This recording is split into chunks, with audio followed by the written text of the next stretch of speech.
Boa tarde a todos e a todas. Em nossa aula da semana passada, do curso sobre poesia portuguesa, conversamos sobre as vanguardas poéticas em Portugal na década de 1960, e, em especial, sobre o movimento da poesia experimental portuguesa, ou POEX, que conciliou a influência da poesia concreta a uma releitura da tradição poética portuguesa, e, em especial, a poesia visual do Barroco, também chamada de poesia labiríntica. Hoje conversaremos sobre um dos principais poetas desse movimento, Ernesto Manuel Geraldes de Melo e Castro, que assinava sua obra poética, ficcional, teórica e ensaística como E.M. de Melo e Castro. Em seu livro Ideogramas, publicado em 1962, Melo e Castro reuniu 29 poemas concretos, publicados sem qualquer introdução ou nota explicativa. Este é o marco zero da poesia concreta e do experimentalismo em Portugal, embora seja possível rastrearmos uma pré-história da visualidade na poesia portuguesa, na época maneirista e barroca, tema estudado por Anna Hatterley no livro A Experiência do Prodígio, Bases Teóricas e Antologia de Textos Visuais Portugueses dos séculos XVII e XVIII. E também em composições esparsas de Mário de Sá Carneiro, Mário Cesarini, Jaime Salazar Sampaio ou Alexandre O'Neill.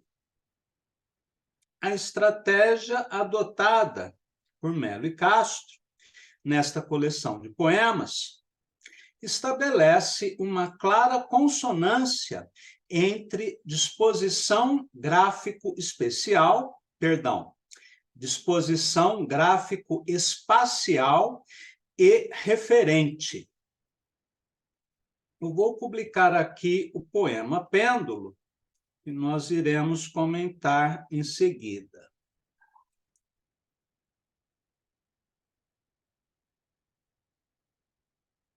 Pronto. Assim, no poema Pêndulo, letras e sílabas são distribuídas na página de modo a sugerir o movimento pendular. Vou publicar aqui uma outra imagem.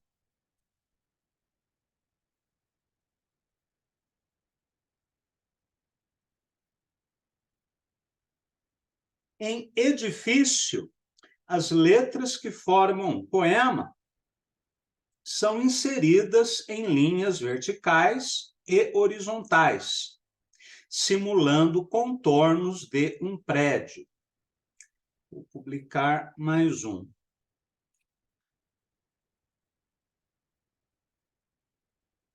Pronto. Em ritmo, a variação gráfica do texto indica a alternância de tempos fortes e fracos do compasso musical, além de reforçar visualmente as relações de ambiguidade entre as palavras riso e ritmo.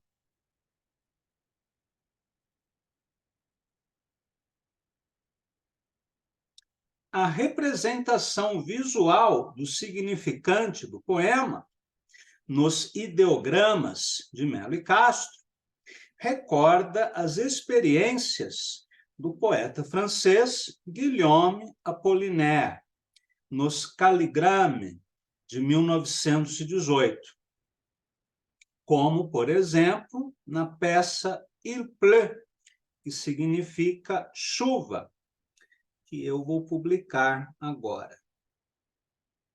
Não, esse aqui é do Augusto. Deixa eu procurar o Il pleut, aí eu já salvo aqui no... Já mostro para vocês.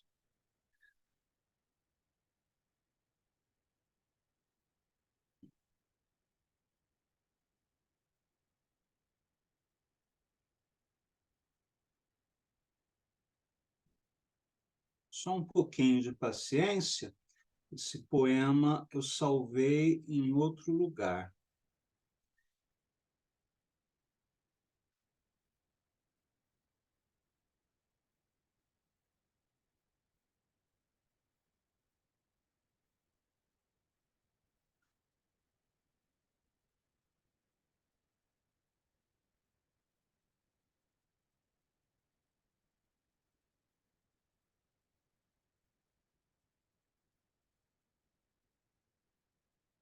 Pronto.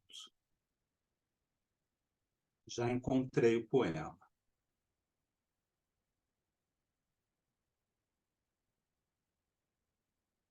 Então, esse é o poema mais conhecido de Apollinaire, né? Il pleut, chove. Nesta peça, os versos são dispostos em linhas verticais e inclinadas, simulando a própria chuva, experiência que pode ter inspirado a composição pluvial-fluvial de Augusto de Campos, que veremos agora.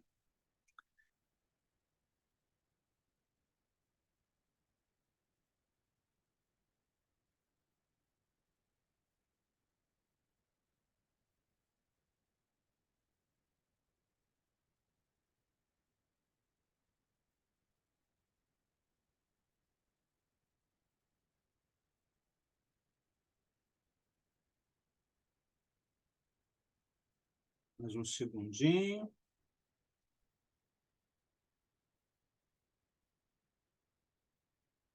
Pronto. Então, o poema de Apollinaire provavelmente influenciou na composição pluvial-fluvial de Augusto de Campos, com uma diferença metodológica clara. Enquanto Apollinaire preserva o verso e o discurso sintático linear dentro da nova arquitetura semântica, Augusto de Campos rompe com a versificação e o pensamento gramatical, construindo seu poema com apenas 2 palavras. A relação mimética fundo-forma, no entanto, é apenas o aspecto mais superficial na apropriação do princípio do ideograma pelos poetas concretistas, que valorizaram, sobretudo, a técnica de justaposição ou montagem da poesia ideográfica chinesa e japonesa. Abre aspas. Nesse processo de composição, fecha aspas, dizem Fenollosa e Pound, abre aspas de novo, 2 coisas conjugadas não produzem uma terceira, mas sugerem alguma relação fundamental entre ambas. Continua a citação.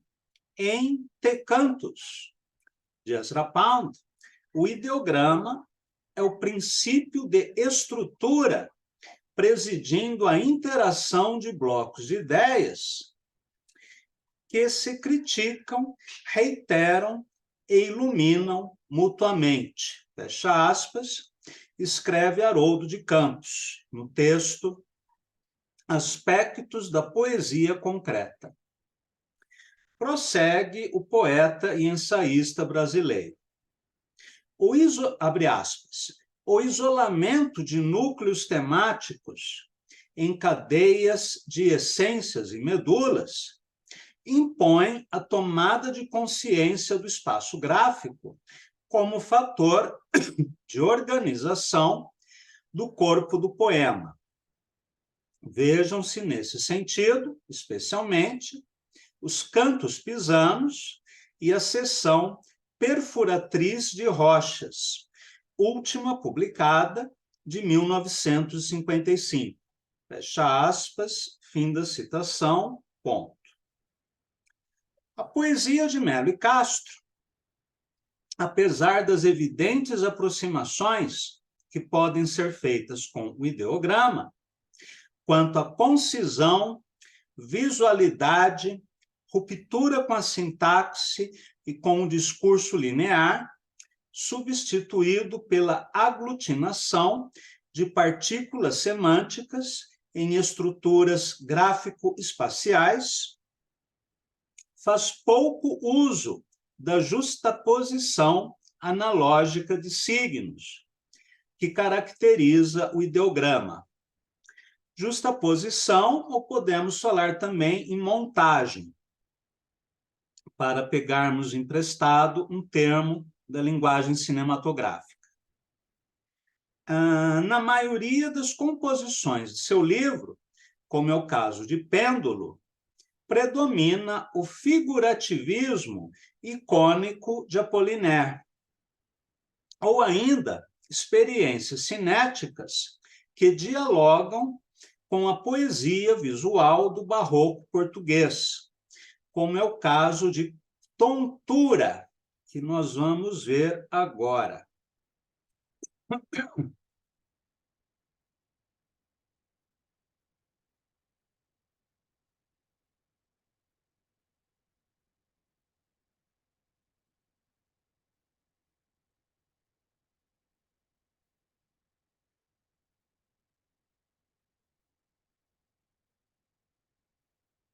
Segundo,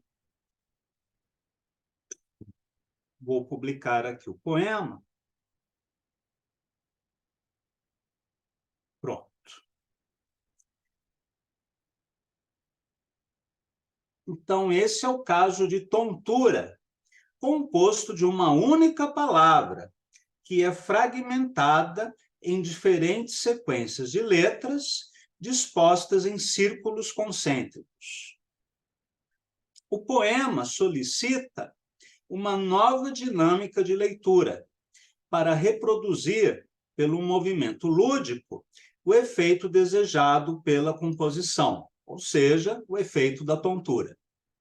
Nesse poema, assim como em outras peças de ideogramas, é claro o uso de técnicas de combinação, permutação, anagrama e leitura labiríntica, que permitem a multiplicidade de rotas de interpretação e construção do sentido.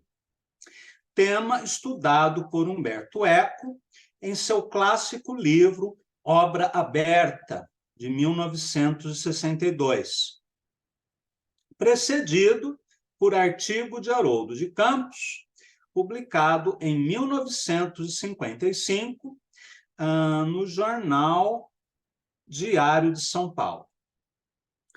Uma composição curiosa do volume, que se aproxima do princípio da montagem analógica do ideograma, é o poema sem título, que associa os termos antitéticos sim e não aos verbos ler, ver, ter e ser, alinhados em colunas verticais e dispostos em diferentes sequências. Vamos ver aqui este poema.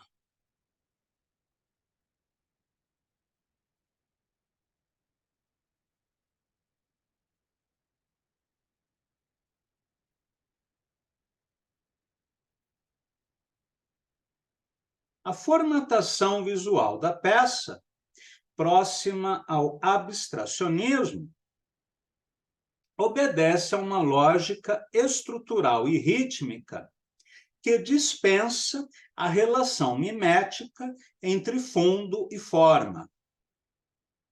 o leitor é convidado a percorrer o poema por diversas trilhas labirínticas, construindo múltiplas possibilidades de leitura.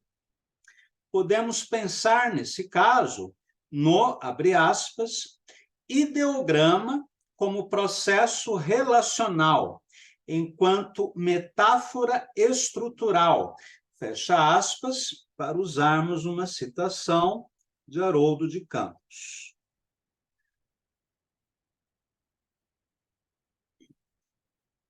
No ensaio, ideograma, anagrama, diagrama, Haroldo de Campos afirma que, no pensamento chinês, abre aspas, os opostos não são excludentes, mas integrados numa relação dinâmica, mutuamente complementar. Fecha aspas. Isto significa que, em lugar da lógica da identidade, típica da lógica ocidental, prevalece no sistema de ideias chinês uma lógica da correlação, onde o interesse está, abre aspas, no interrelacionar dos signos ou caracteres, não na substância. Fecha aspas, ponto. Ao silogismo de origem grega, baseado na lógica da identidade, o pensamento chinês prefere a analogia. O poema de Melo e Castro, que entre o sim e o não perfila 4 verbos no infinitivo, sem sujeito, mesmo oculto, oferece ao leitor todas as possibilidades de analogia e, portanto, de construção de significados. O poeta português, diga-se de passagem, desconhecia, em meados da década de 1960, a poesia chinesa ou japonesa, e tomou conhecimento do princípio do ideograma por meio dos poetas concretistas brasileiros, que, por sua vez, absorveram as reflexões de Fenollosa, Ezra Pound e Eisenstein sobre a escrita ideográfica. De modo distinto das experiências realizadas por Anna Hatterley no mesmo período, como os mapas da imaginação e da memória, que dialogam com a materialidade da escrita chinesa e o seu caráter caligráfico, Melo e Castro praticou uma abordagem mais conceitual do ideograma, com o filtro dos recursos da poesia visual barroca e da bagagem da poesia de vanguarda das primeiras décadas do século XX. A obra visual de Melo e Castro ultrapassa o mimetismo icônico e aproxima-se de uma nova geometria da composição em obras posteriores, como a segunda coleção de ideogramas, publicada em 1966, os cinéticos, do mesmo ano, e, sobretudo, os infopoemas, de 1998, estes últimos realizados com o apoio de programas de computador. O poema sem título, que abre o caderno dos novos ideogramas, que eu vou publicar aqui já. Pronto. Então, o poema sem título, que abre o caderno dos novos ideogramas, é formado por 7 palavras entrecruzadas: coração, respiração, inspiração, expiração, espaço, braço, abraço, com as letras em diferentes corpos e fontes, dispostas num conjunto sem contornos discerníveis. O figurativismo cede vez à abstração, e a leitura torna-se o terreno da combinação, da permutação e da ambiguidade. Deixa eu publicar aqui uma outra imagem do poema que analisaremos a seguir.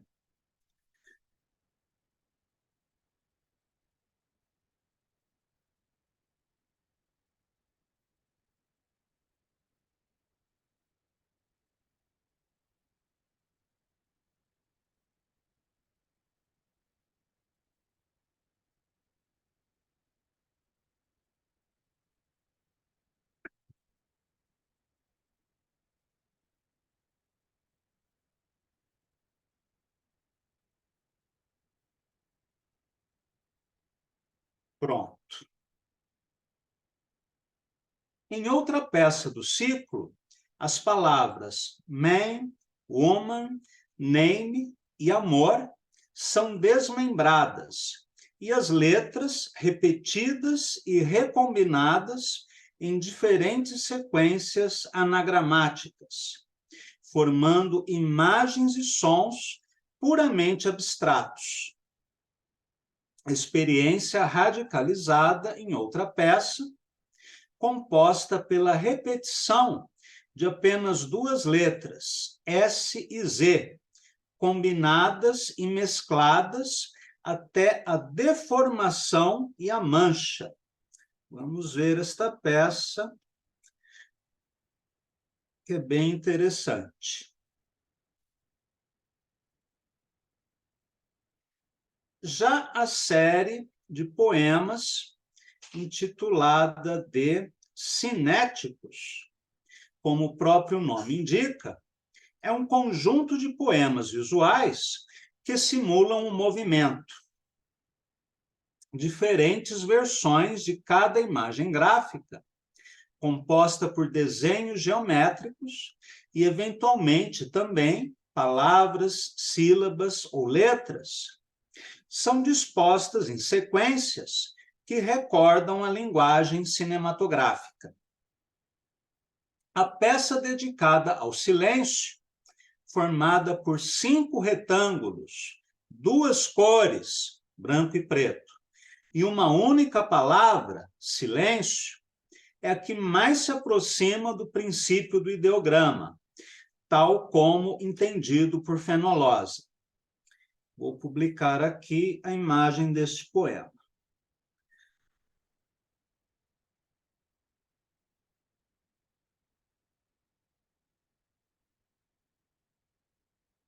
O sentido da composição é construído pela relação entre as imagens, numa representação visual do som que se transforma em silêncio. Já nos infopoemas, cabe destacar as peças da sequência intitulada Transfilme. Eu vou publicar primeiro, depois eu prossigo a leitura. Deixa eu só encontrar as imagens.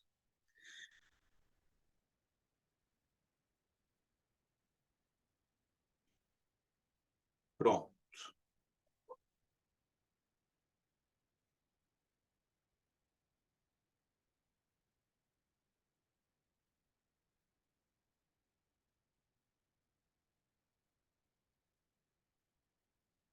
Então, nos infopoemas, cabe destacar as peças da sequência intitulada Transfilme, em que as letras são deformadas e convertidas em pontos, linhas, manchas e figuras puramente abstratas, desprovidas de qualquer valor semântico e possibilidade de leitura. Vamos ver mais uma. Esta é mais uma peça do ciclo.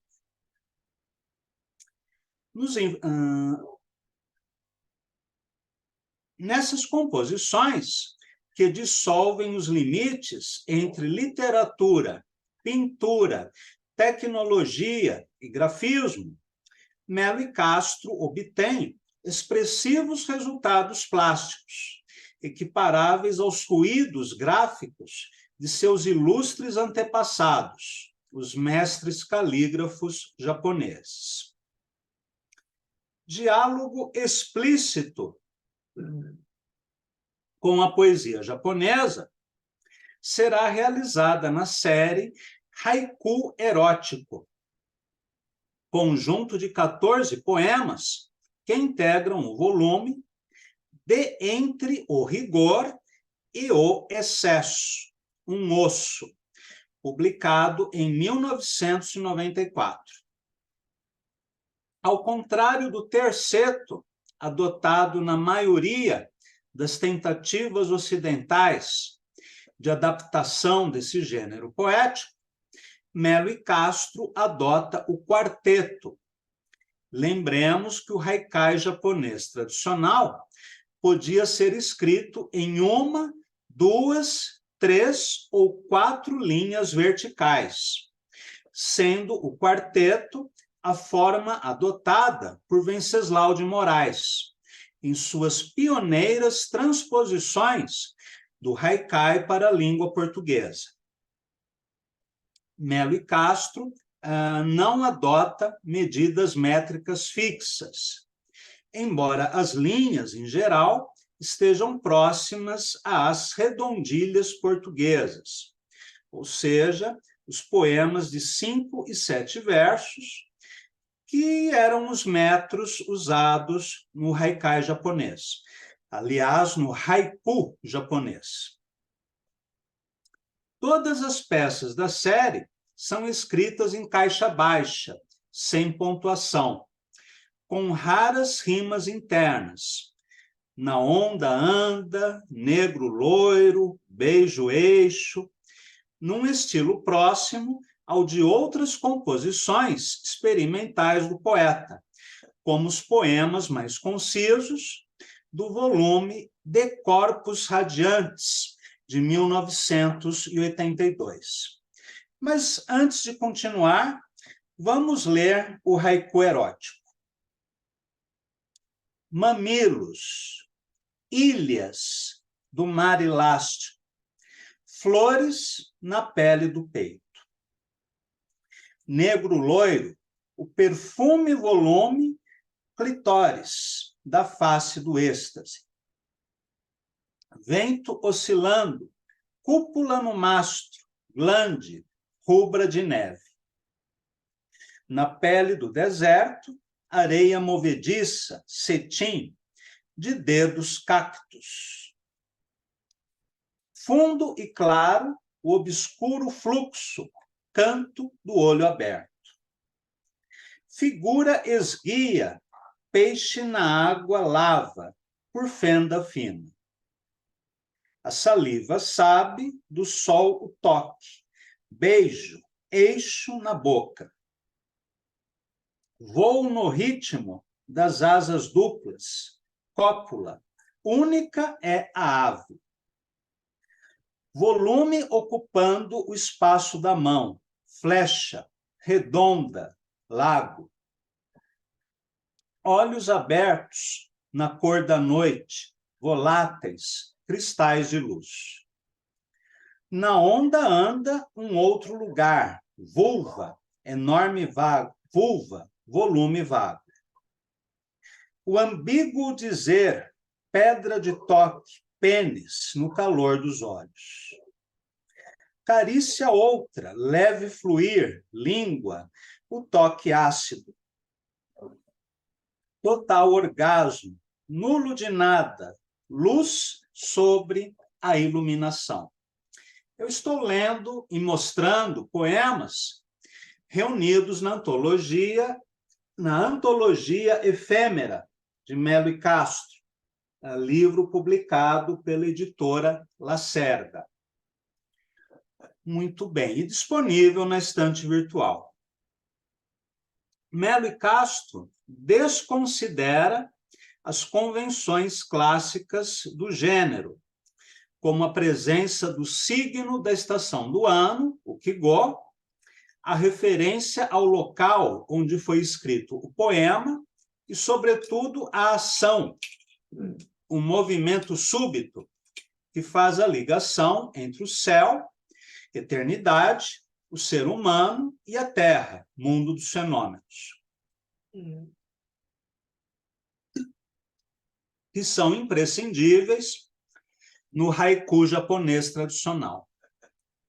Melo e Castro não pretende niponizar a sua lírica numa fácil aclimatação de flores de lótus, cerejeiras, templos silenciosos, samurais e outros elementos repetidos com certa frequência por poetas ocidentais que tentam reproduzir aquilo que imaginam ser o Japão, o haikai e o zen budismo.